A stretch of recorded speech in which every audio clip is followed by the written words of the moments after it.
ওলামাদের মাদ্রাসায় সে সোনার মানুষগুলো এখন কোথায়? এখন থেকে প্রায় 22 বছর আগে কিছু টাকা এসেছিল, 10টা গরু কিনি এগুলা বন্টন করে দেওয়ার জন্য। কটা গরু? 10টা গরুর টাকা। এখনকার কত হইল? অন্ত 50,000 টাকা দিয়ে কিনলে ডিয়া কিনুন যায়, গরু কিনুন যায় না। গরু তো 1 লাখ টাকা লাগবে। এখনকার মানে ধরেন 10 লাখ টাকা। কথার কথা আর টাকার অঙ্ক আমার জানা আছে, আমরা করে বুঝাতে কষ্ট হয়ে যাবো টাকার পরিমাণ। শর্ত হলো গরুর ছবি, গরুর জবাই করার ছবি, গরুর গোশত কুডা কাটা করছে কারা ওদের ছবি, বন্টনের ছবি। ছবি এটা শেখের কাছে পাঠাইতে হবে। বসির সাহেব বুঝেন বুঝেন। ওলামাদের দফতরে মশওয়ারায় বসছে সৈয়দ আহমদ সাহেব রহমতুল্লাহ আলাই মুহতামিম। প্রস্তাব উঠার পরে বলেন, ভাই এগুলা বাগ বটোয়ারা করে দিলে সবটা পাইব কে?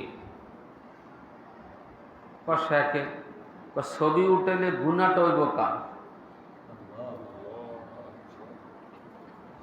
ছবি উঠেলে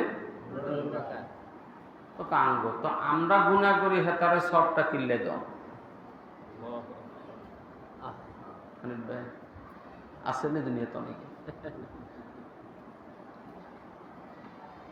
সাপ নিষেধ করে দিচ্ছে, এটা আমাদের পক্ষে সম্ভব নয়। ঘটনাটা একটু লম্বা হলেও বলুন, আমাদের দিল তৈরি হইল। আমিও ঘটনার সাথে পুরো ওতপ্রোত জড়িত ছিলাম। হযরত শেষ ফয়সালা দিলেন, আমরা লিখি দেন যে আপনার শর্ত পালন করা আমাদের পক্ষে সম্ভব হচ্ছে না, যেহেতু ছবি উঠানো গুনাহ, আমরা ছবি উঠাইতে পারব না। এরপরে এবার আপনার সিদ্ধান্ত, ছবি উঠানো ছাড়া বন্টন করে দেব, আর যদি না বলেন তো আপনার টাকা ব্যাংকে জমা আছে। আমরা হাটে দিয়ে রে কথা কর না, ব্যাংকে কি আছে? টাকা লই চান করলে একটু বেয়াদবি হয়, তাহলে আপনার টাকা ব্যাংকে জমা আছে। টাকাটা পাঠাইছে রমজানের পরে, চিঠির কোনো উত্তর আসে না। কোরবানির পরে ঢাকা আল মুনতাদার একটা অফিস গাজীপুরে, অফিস থেকে আমাদের কাছে একটা চিঠি এসেছে, সৌদি আরবের অমুক শেখ এত তারিখে আমাদের অফিসে থাকবেন, আপনাদের প্রতিনিধি তলব করছে, উনি একটু সাক্ষাৎ করবেন আল মুনতাদার অফিসে।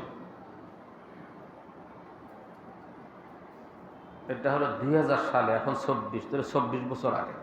আমি তখন ঢাকাতে জুমা পড়াইতাম। তো মাসা মশওয়ারা হয়েছে আমি ঢাকা জুমাতে যাব, পরের দিন শনিবারে বৈঠক করার কথা। তো আমি ওখানে থেকে যাব, মাদ্রাসা থেকে আরো 2 জন উস্তাদ যাবে, মুনতাদা অফিসে আমরা যাব। ওই আমাদের কাছে যে চিঠিটা পাঠাইছিল, ওই চিঠিতে আমাদের পাঠানো চিঠির কপিটাও আছে লগে। তা আমরা বুঝছি রহস্য কোথায়। তা আমরা তো বাস্তবতা জানি না, মনে মনে কাহারে এতগুণ টিয়া কিল্লে হিরে দিল। আমি তো বয়স্ক, কিল্লে হিরে দিল অন এতে কি কয় করে বলাইনি। তো শনিবারে আমরা গেছি মুনতাদার অফিসে। মুনতাদার তখন মহাপরিচালক ছিল ইঞ্জিনিয়ার মুজিবুর রহমান সাহেব, আর সেকেন্ড অফিসার ছিল মাওলানা শহীদুল ইসলাম বরিশালী। ইঞ্জিনিয়ার মুজিবুর রহমান সাহেব নাই, সেকেন্ড ম্যানেজার যিনি উনি আছে। আমরা ঢুকছি সকালবেলা, উনি একা, এখন অন্য কর্মচারী আসেনি, উনি আসেন। সালাম দিয়ে যখন করলাম, ফেনী ওলামাদের মাসা থেকে আসছি, উনি ওনার শেষ ছাড়ি কি যে করবো আমাদেরকে নিয়ে খুব সম্মানের সাথে বসাইলো। আমাদের কাতারে এসে আমাদের সাথে বসছে। বসি প্রথম যে কথাটা বলছি,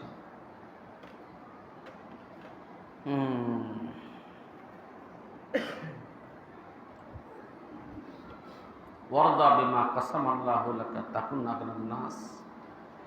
উনি যে কথা বলছে কথাটা কি,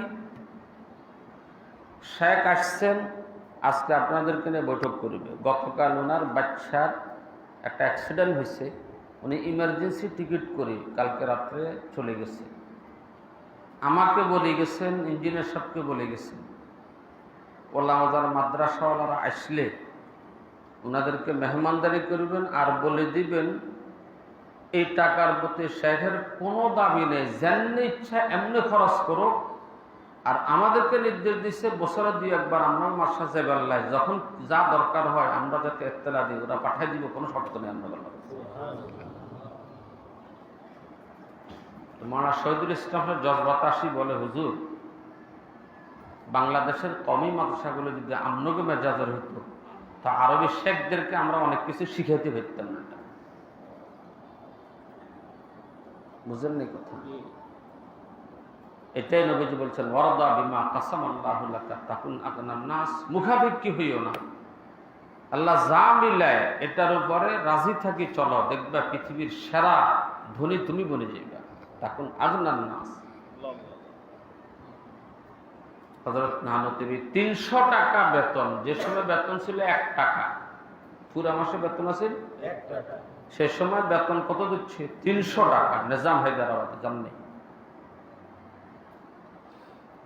কি বলতেছিলাম, শাইখুল মাহমুদ হাসান দেওবন্দি রহমতুল্লাহ আলাইহির জামানায় ওই দেওবন্দের ওস্তাদ তিনাকে কলেজের পক্ষ থেকে আহ্বান করলো মোটা অঙ্কের বেতন দিবে। তো উনি শাইখুল হিন্দের কাছে অনুমতি চাচ্ছেন কোন ভাষায় কথাটা বলি। কি কয়, হুজুর দেওবন্দে তো 7 ঘন্টা করি, 7 ঘন্টার জন্য কিতাব মোতালা করতে হয় আরো 7 ঘন্টা, এবং প্রতিদিন ঘন্টা করা লাগে। আমি যদি কলেজের চাকরিটা নিই, কলেজে তো সপ্তাহে ক্লাস হয় 1 দিন বা 2 দিন, তাও 2-1 ঘন্টা, তাহলে আমার বিস্তর সময় থাকবে, আমি তাসনিফ করতে পারবো, ইসলামী গবেষণা করতে পারবো। অবসর সময়টাতে আমি ব্যাপক হারে দ্বীনি খেদমত করতে পারি।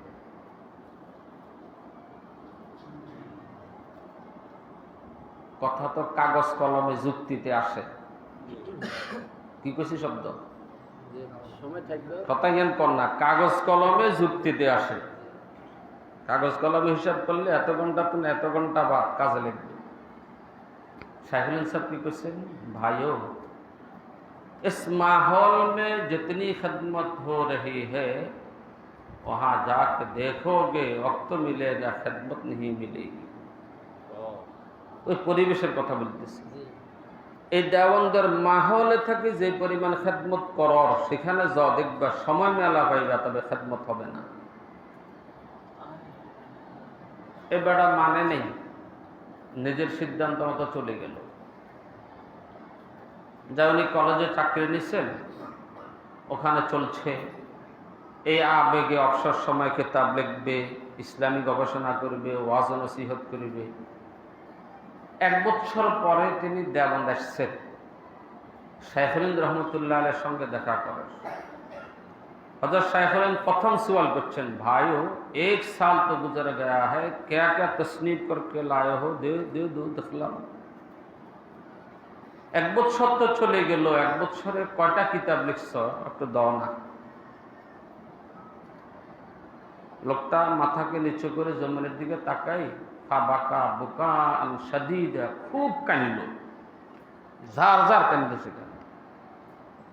তখন বলে, হুজুর গত বছর আপনি বলছিলেন সময় অনেক পাবো, খেদমত হবে না, সে সময়টা বুঝে আসে নেই। ওখানে যাওয়ার পরে বুঝে আসছে সময়গুলো বরবাদ করতেছি, যাওয়ার পরে বুঝে আসছে সময়গুলো বরবাদ করতেছে। আর এই দিনই